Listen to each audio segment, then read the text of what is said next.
Assalamualaikum warahmatullahi wabarakatuh.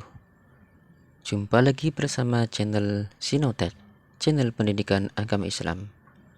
Kali ini kita akan membahas materi pendidikan agama Islam untuk kelas 10 sesuai dengan kurikulum yang terbaru.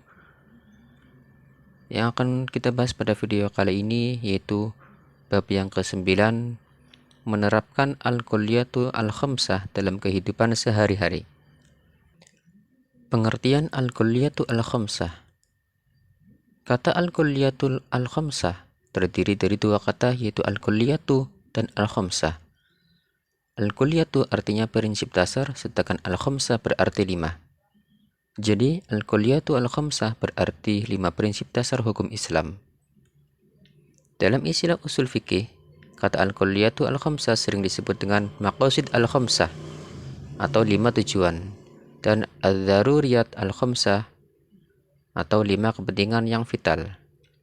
Maka dapat disimpulkan bahwa al-kulliyatu al-khamsah berarti 5 prinsip dasar hukum Islam yang bertujuan mewujudkan kemaslahatan, dan apabila hal ini tidak ada maka akan muncul kerusakan atau mafsadat. Urutan al-kulliyatu al-khamsah. Imam Al-Ghazali berpendapat bahwa urutan al-kulliyatu al-khamsah adalah yang pertama ad-din atau agama, yang kedua an-nafs atau jiwa, ketiga al-aql atau akal, yang keempat an-nasl atau keturunan, dan yang kelima al-mal atau harta. Urutan yang dikemukakan oleh Imam Al-Ghazali inilah yang paling banyak disepakati oleh mayoritas ulama fikih maupun usul fikih. Cara kerja al-kulliyatu al-khamsah. Sesuai dengan gambar bahwa menjaga agama atau ad-din harus lebih diutamakan daripada menjaga lainnya. Kemudian menjaga jiwa atau an-nafs harus lebih diutamakan daripada al-aql atau akal, dan keturunan atau an-nasl. Demikian juga dengan seterusnya. Kita bahas satu persatu. Yang pertama, menjaga agama atau hifzuddin. Agama merupakan pokok dari segala alasan mengapa manusia hidup di dunia ini. Oleh karenanya, menjaga agama lebih diutamakan sebelum menjaga hal-hal lain.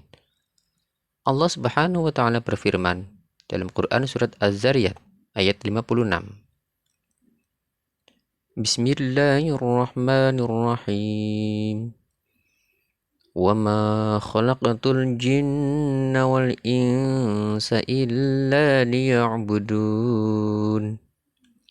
Artinya, aku tidak menciptakan jin dan manusia melainkan agar mereka beribadah kepadaku. Agama juga menjadi satu-satunya alasan Allah menciptakan alam semesta beserta isinya. Agama juga merupakan intisari kehidupan yang sedang berjalan di alam ini. Alur logika mengapa hifzuddin lebih diutamakan daripada lainnya adalah sebagai berikut. Untuk apa hidup sejahtera, memiliki keturunan yang banyak dan baik, hidup serba kecukupan kalau akhirnya masuk ke neraka? Padahal kehidupan di akhirat adalah kehidupan yang abadi. Yang kedua yaitu menjaga jiwa atau hifzun nafs. Allah berfirman dalam Quran surat Al-Maidah ayat 32. Bismillahirrahmanirrahim. Min ajli dzalik katabna ala bani Israil annahu man qatala nafsan bi khairi nafsin aw fasadin fil ard فكأنما قتل الناس جميعا ومن أحياها فكأنما أحيا الناس جميعا ولقد جاءتهم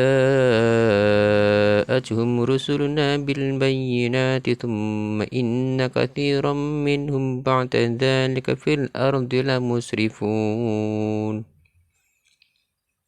Artinya, oleh karena itu kami tetapkan bagi Bani Israel bahwa barang siapa membunuh seseorang bukan karena orang itu membunuh orang lain atau bukan karena berbuat kerusakan di bumi, maka seakan-akan dia telah membunuh semua manusia. Barang siapa memelihara kehidupan seorang manusia, maka seakan-akan dia telah memelihara kehidupan semua manusia. Sesungguhnya Rasul kami telah datang kepada mereka dengan membawa keterangan-keterangan yang jelas. Tetapi kemudian banyak di antara mereka setelah itu melampaui batas di bumi.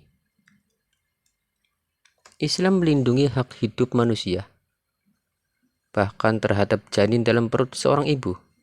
Seorang ibu hamil yang meninggalkan dunia sementara bayi masih ada di perut, maka boleh dilakukan operasi bedah demi menyelamatkan nyawa bayi tersebut. Menjaga nyawa juga dijadikan alasan diberlakukannya hukum qisas terhadap setiap perbuatan pidana yang mencederai tubuh orang lain.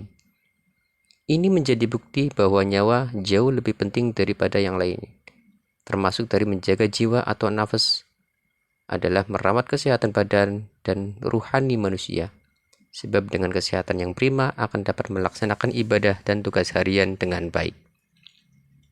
Yang ketiga yaitu menjaga akal atau hifdzul aql. Akal merupakan karunia agung dari Allah Subhanahu wa taala. Akal itulah yang membedakan manusia dengan hewan ataupun makhluk lainnya. Oleh karena itu, Allah Subhanahu wa taala memerintahkan agar menjaganya dan menggunakan akal untuk memperoleh ilmu pengetahuan. Supaya akal tersebut terjaga, maka Allah Subhanahu wa taala melarang keras segala sesuatu yang dapat melemahkan dan merusak akal pikiran. Hifdzul aql juga dilakukan dengan cara menjaga akal pikiran agar dapat digunakan untuk berpikir. Oleh karena itu, akal harus dibekali dengan ilmu yang cukup, terutama ilmu agama, sekaligus menghindari perbuatan yang dapat merusak akal. Misalnya meminum khamr, menonton tayangan yang berbau maksiat, atau tayangan lain yang dapat merusak daya pikir manusia. Lebih dari itu, perilaku yang dapat merusak daya nalar sehat dan logis juga harus dijauhi, seperti perbuatan syirik dan tahayul. Akal yang sehat dan tidak tercemar dengan pikiran-pikiran kotor akan sangat mudah memberi manfaat untuk kemaslahatan umat. Yang keempat yaitu menjaga keturunan atau hifdzun nasl. Syariat perkawinan dengan berbagai syarat, rukun dan ketentuannya merupakan salah satu cara menjaga keturunan. Oleh karena itu, Islam melarang perzinaan dan menganjurkan pernikahan. Nabi Muhammad SAW memerintahkan untuk menikah sebagaimana dalam sebuah hadis. Ya ma'syarus syabab, man istata'a minkumul ba'ata falyatazawwaj, fa innahu akhuddu lil basari wa ahsanu lil farji.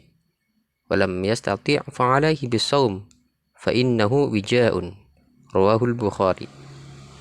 Artinya, wahai para pemuda, barang siapa di antara kalian yang mampu menikah, maka menikahlah. Karena menikah lebih dapat menahan pandangan dan lebih memelihara kemaluan. Dan barang siapa yang tidak mampu, maka hendaklah ia berpuasa. Karena puasa dapat menekan syahwatnya. Hadis riwayat Bukhari. Allah menciptakan manusia bersuku-suku dan berbangsa-bangsa berasal dari satu keturunan agar mereka saling mengenal. Sesuai dengan Quran Surat Al-Hujurat ayat 13. Bismillahirrahmanirrahim. Ya ayyuhan nasu inna khalaqnakum min dzakarin wa untha wa ja'alnakum syu'uban wa qabaila lita'arafu. Inna akramakum 'indallahi atqakum. Innallaha 'alimun khabir. Artinya, wahai manusia, sungguh kami telah menciptakan kamu dari seorang laki-laki dan seorang perempuan. Kemudian kami jadikan kamu berbangsa-bangsa dan bersuku-suku agar kamu saling mengenal. Sesungguhnya yang paling mulia di antara kamu di sisi Allah ialah orang yang paling bertakwa. Sungguh Allah Maha mengetahui dan Maha teliti. Yang kelima yaitu menjaga harta atau hifdzul mal. Melalui kepemilikan harta, seseorang bisa bertahan hidup ataupun hidup layak dan dapat melakukan ibadah dengan tenang. Maka dari itu, Islam sangat memperhatikan masalah harta benda untuk menopang kehidupan manusia. Allah Subhanahu wa Ta'ala memerintahkan umatnya untuk bekerja mencari rezeki yang halal. Al-Quran mengistilahkan dengan fadlullah, yang artinya karunia Allah, sebagaimana yang tercantum dalam Quran surat Al-Jumu'ah ayat 10. Bismillahirrahmanirrahim. فإذا قضيت الصلاة فانتشروا في الأرض وابتغوا من فضل الله واذكروا الله كثيرا لعلكم تفلحون. Artinya, apabila salat telah dilaksanakan, maka bertebaranlah kamu di bumi. Carilah karunia Allah dan ingatlah Allah banyak-banyak agar kamu beruntung. Di samping memerintahkan mencari harta, Islam juga memperhatikan proses dan cara-cara yang digunakan dalam memperoleh harta tersebut. Proses dan cara yang digunakan untuk mendapatkan harta benda harus benar-benar halal. Islam melarang semua bentuk kecurangan dalam memperoleh harta benda, seperti mencuri, menipu, riba, korupsi, memonopoli produk tertentu, ataupun tindakan tercela lainnya. Cara menjaga al-kulliyatu al-khamsah. Cara menjaga 5 prinsip dasar hukum Islam dapat dilakukan dengan 2 cara, yaitu yang pertama, min nahiyatil wujud, yaitu dengan cara memelihara dan menjaga sesuatu yang dapat mempertahankan keberadaannya. Kemudian yang kedua, min nahiyatil adam, yaitu dengan cara mencegah sesuatu yang menyebabkan ketiadaannya. Untuk lebih memahaminya, perhatikan uraian contoh berikut. Yang pertama, menjaga agama. Min nahiyatil wujudnya yaitu sholat dan zakat. Sedangkan min nahiyatil adam yaitu hukuman bagi orang murtad. Kemudian yang kedua, menjaga jiwa. Min nahiyatil wujudnya minum dan makan. Serta min nahiyatil adamnya yaitu hukuman qisas dan diat. Yang ketiga, menjaga akal. Min nahiyatil wujud yaitu mencari ilmu dan belajar. Sedangkan min nahiyatil adam hukuman bagi peminum khamar. Yang keempat, menjaga keturunan. Min nahiyatil wujudnya dengan menikah. Sedangkan min nahiyatil adam yaitu hukuman bagi pelaku zina. Yang kelima, menjaga harta. Min nahiyatil wujud jual beli atau mencari rizki. Sedangkan min nahiyatil adam riba atau hukuman bagi pencuri. Itulah materi bab yang ke-9 untuk kelas 10. Untuk update video-video selanjutnya, jangan lupa like, share, komen, dan subscribe. Semoga bermanfaat. Terima kasih. Wassalamualaikum warahmatullahi wabarakatuh.